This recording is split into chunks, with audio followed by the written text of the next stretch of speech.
ஒரு சிறுகதையோடு. சிறுகதையின் தலைப்பு யாருக்கு மாப்பிள்ளை யாரோ. ஊரே வியந்து பார்த்தது அந்த திருமணத்தை. மக்களால் தங்கள் கண்களை நம்பவே முடியவில்லை. மெலிந்த தோற்றமும் நீண்ட கூந்தலும் அழகிய கண்களையும் கொண்ட சற்று நிறம் குறைவான உமாவு அருகில் வந்து அமர்ந்தார். இருவருக்கும் நிறைய வித்தியாசமே தெரிந்தது. ஆனால் நடப்பது உண்மை என்று திருமண சடங்குகள் கூறிக்கொண்டிருந்தன.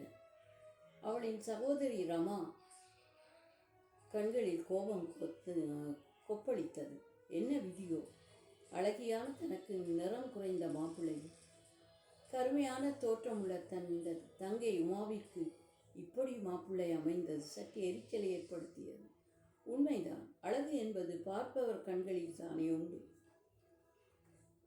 தன்னை பெண் பார்க்க வந்து பிடிக்கவில்லை என்று சென்றதை ரமா நினைத்து பார்த்தார். உமாவை பார்த்த முதல் வரன் அன்பரசன் சற்றென்று பேசி ஒப்புக்கொண்ட அடுத்த முகூர்த்தத்தில் நடைபெறுவது கூட அதிசயம்தானே.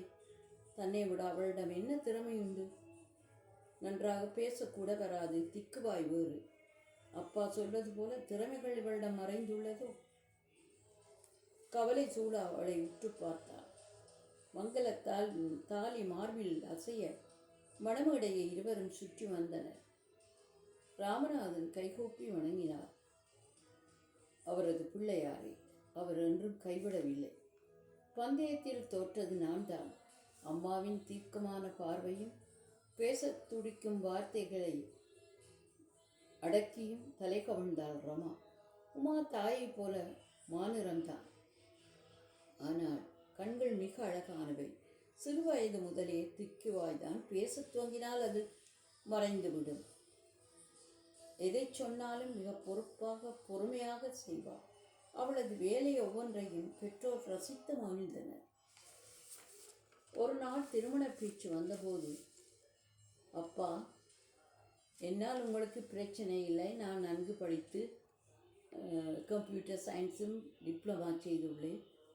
பட்டதாரியான என்னை கேட்பதற்கு பலரும் போட்டு வருவார்கள். பாவம் உமா, படிப்பும் நல்ல நிறமும் இல்லை, புத்தி கூர்மை இல்லை என்றதும் அப்பாவிற்கு கோபம் வந்துவிட்டது. நீ முதலில் இப்படி பேசுவதை நிறுத்து. அவளின் அழகில் எனக்கு நம்பிக்கை உண்டு. உன்னை போல் உரத்து பேசுவது இல்லைதான். ஆனால் எல்லாம் தானே முயற்சி செய்து படித்து முடிக்கின்றாள். வீட்டிலும் பொறுப்பாக அம்மாவுக்கு ஒத்தாசையாக இருக்கிறாள். அவள் மலர்களை தெரிந்து விதவிதமாக கட்டும் மாலைகளுக்கு கோயிலில் எவ்வளவு பாராட்டு கிடைக்கிறது. இதெல்லாம் இங்கே உனக்கு தெரிய போகின்றது என்றதும், அப்பா, நான் திருமணத்தை பற்றி பேசினேனே என்றதும் உடனே அம்மா, ரமா, தப்பு கணக்கு போடாதே. அவள் அதிர்ஷ்டத்தோடு பிறந்தவள். இந்த வீடு கார் எல்லாம் அவள் பிறந்த பிறகுதான் அப்பா வாங்கினார்.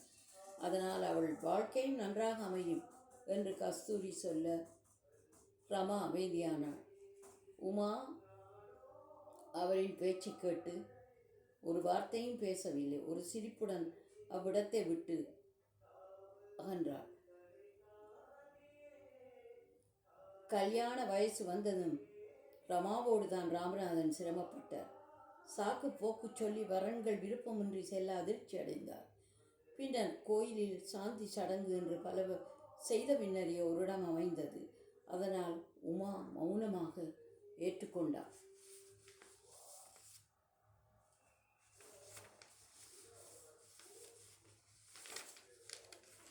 வந்தவர்கள் அன்பரசன் அவளது நீண்ட கூந்தலையும் அழகிய கண்களையும் கண்டு உடனே விருப்பத்தை தெரிவிக்க பெற்றோர் நிச்சயதார்த்தம் செய்தார்கள். இதோ இப்போது நடந்து கொண்டிருக்கும் திருமணமே அதுதானே. அன்பரசன் முகத்தில் காணப்படும் சந்தோஷம் எல்லாரையும் கவர்ந்தது. பால்பழம் கொடுக்கும் போது கூட உமாவின் முகத்தில் நாணச் சிரிப்பை பார்த்து புது அழகை தோற்றுவித்தது. எல்லோரின் வாழ்த்தொலிகளில் இருவரும் மகிழ்ந்தனர். அன்பரசன் நீ நண்பில் உமா பெரிதும் மகிழ்ந்தார். அவர்கள் வீட்டிற்கு சென்றபோது அண்ணி என்று எல்லோரும் அவரது சகோதரர்கள் வரவேற்றனர்.